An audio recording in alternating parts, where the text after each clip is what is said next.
Welcome to Basic Business AI, a podcast dedicated to simple AI strategies for businesses who don't want to get an advanced tech degree or hire some marketing bro. I'm your host, Josh Thomas. You can find me on all social media at JT Literally. We bring on regular guests, business owners just like you and me, to discuss practical strategies, ideas, and perspectives about AI without getting too far into the weeds of the tech. BBAI is sponsored by Conversational Funnels, the new way to automate lead generation, qualification, and appointment bookings for service-based businesses. If you want more sales calls on your calendar without having to pay more expensive marketing agencies or hire appointment setters, Conversational Funnels are the best bang for your buck in 2024. Download the blueprint for free by going to conversationalfunnels.com.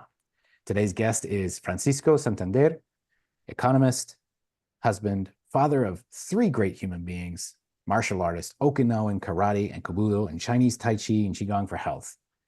He is the CEO on Dojo of Exceptional Wellness Inc.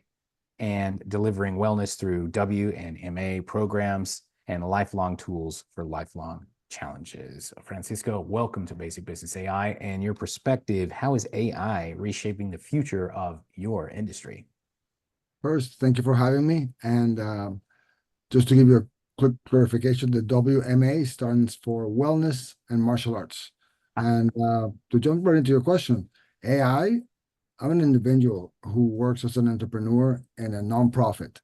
So I need to multiply myself and put every hat there is, from IT to marketing to accounting. So AI has helped me accelerate or really streamline multiple sets of processes, from fundings, research, to writing grant proposals, to doing operational manuals, and really have a structure that looks like I'm having a 15-person staff supporting me.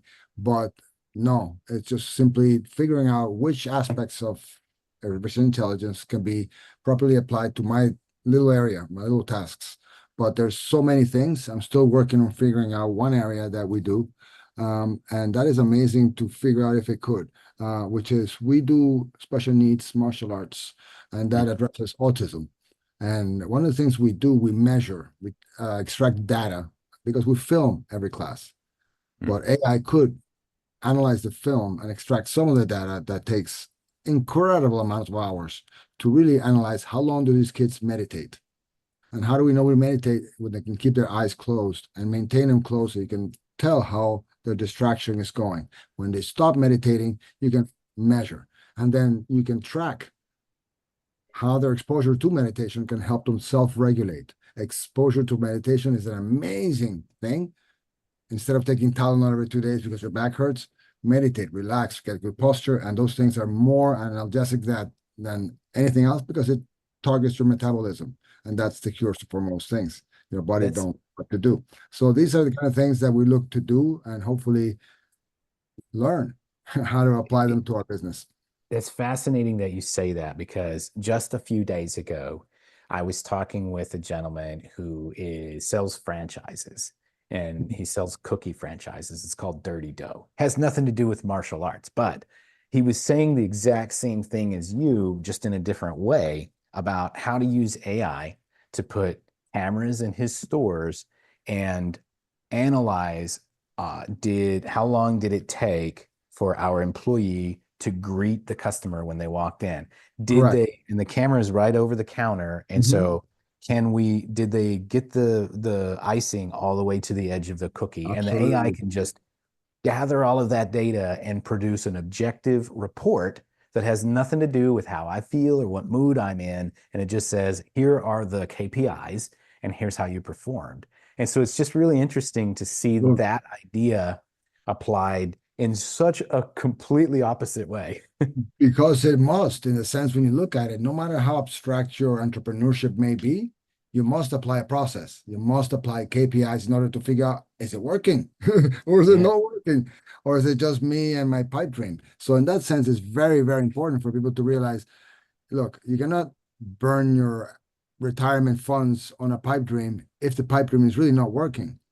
But I can tell people that I have hours of data on these kids, and you have kids who can now today imagine a fully autistic kid who can barely have a conversation, but he's now standing upright and can do up to 6 or 7 kata. Your friend Anna can probably refer to what a kata is a complete Mhm. sequence of choreographed kata Choreography. There you moves. go. So basically, for an autistic kid, that's like a puzzle with their own body. And when you do it correctly, it blows your mind. And when they're doing multiple different ones, I've had to promote kids up to purple belt. I never expected to get anyone beyond orange belt because you never expected them to be so adapted and proficient in something that is a mechanical, physical thing. But I need to measure that. And I have processes to measure the meditation process, how proficient they are, because I know how the kata is supposed to look. Mhm. AI and eventually augmented reality too could record and integrate both processes of recording processes of somebody who's in real life doing something and augmented reality. Eventually, hopefully, we can do holographic something, project the image of the standard, what it's supposed to be like, because we all trying to be better. We all have Well, something to aim and for. that's the idea of the best way that we learn is modeling. Uh, Absolutely. Yes. you learn how to punch and you learn how to kick because somebody else did it, Yes. and they said this is the way you do it. And And ironically, I'm sorry to interrupt you, but ironically, that's one of the reasons I designed this program because it fights against the automation of something like martial arts. You cannot automate philosophy or you cannot automate martial arts because involves so many layers that are not just mechanical. Yes, I move correctly, I can put correctly, but do you understand why you're punching? Do you understand why you're not punching? And those are the aspects that save labor like mine because at my age, jobs are hard to come by. And yeah, that's what you have to so reinvent. And reinvention is, figuring out what new tools I can figure out to reinvent. and that is a perfect segue to one of my favorite Bruce Lee quotes, which is, I'm sure you'll know it. Before I learned the art, a punch was In just like, a well, punch, and a yeah. kick was just a kick. While I learned the art, I realized a punch is not a punch, and a kick is not a kick. Exactly. After I learned the art, that's when I found out a punch is just a punch and a kick is just a Exactly. kick. And it's like this journey of discovery where, like, if you're a kid and you're learning how to do something for the first time, it's just like, oh, this is how you do it. And Yeah. then when you really deconstruct it, it's like, oh crap, it's way harder than I thought. Oh, And then you get wow. back and it's not so hard. I agree completely. Yeah. Completely. No, but Yeah. then it's a living and walking the steps and realizing, wait a minute, I really absorbed the experience and I know, now I know what it means. I know what it feels. And then you can share it. When you share, it's like, you see the effect now. You know how Yeah. it feels too. Yeah, that's it. That's it. And so I'm fascinated of you teach martial arts for kids with special needs.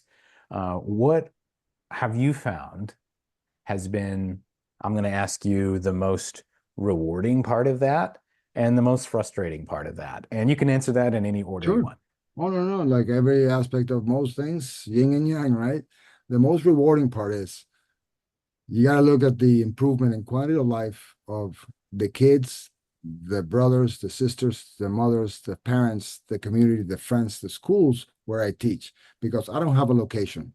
My model is particular in that I provide a service. So I deliver the service at ADA locations that already exist in the schools. For example, there's a school here in Doral, Florida, that has only autistic students because all my karate students are special needs. I don't teach, for the lack of a better word, regular students because there's too many incredible karate programs already here in South Florida.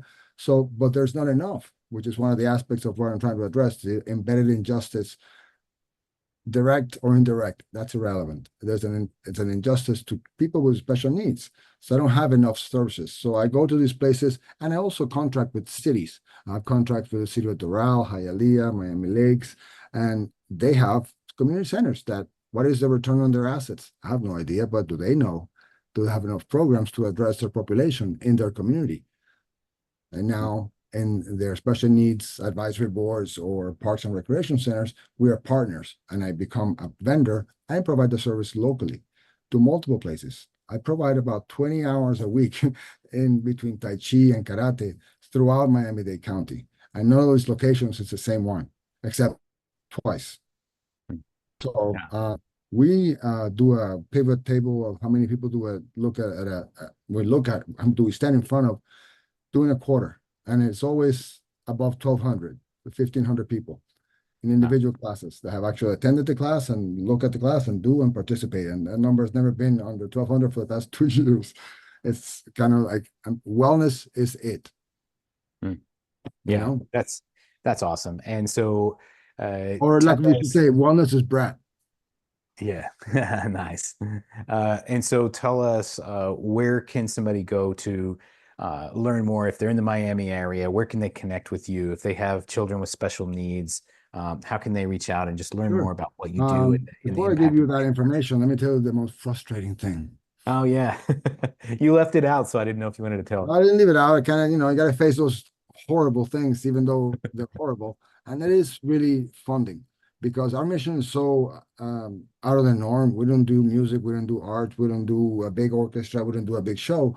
We simply quietly go and service people with special needs who are in the shadows, who are in the communities already. The percentages by the Department of Labor are scary. Between 8 and 15% of every population is of special needs. They're just hidden in the age groups and you don't see them. Every school has kids with special needs and they just mix them up and try to look them and look out for them, but they don't address their specific behavioral issues unless it's specialized school.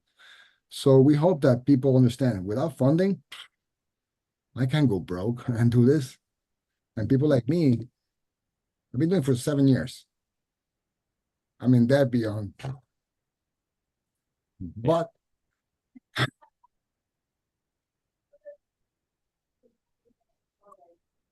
the passion is fucking real. And I'm sorry for that, but the passion is so real that it hurts. yeah, It frustrates you because the money's there. And now they cut funding for all culture programs. I write grants. AI was great for doing that. I used to get grants every month, every year. I write grants. And you account for maybe you write 60, you get two, which is another problem. So funding is the biggest frustration because they don't realize without funding, good ideas, good intentions go like vapor. In the yeah, heat of the moment, they don't last. You can't because you can't withstand it. I can't fund society. Society needs to help itself. When people want to contribute, you can't just turn them away and say, we need to campaign, we need to do this, we need to do that. Okay, the kid's going to be autistic forever. These are lifelong challenges. You can't prescribe medicine forever. You cannot always have a doctor around. You need lifelong tools. So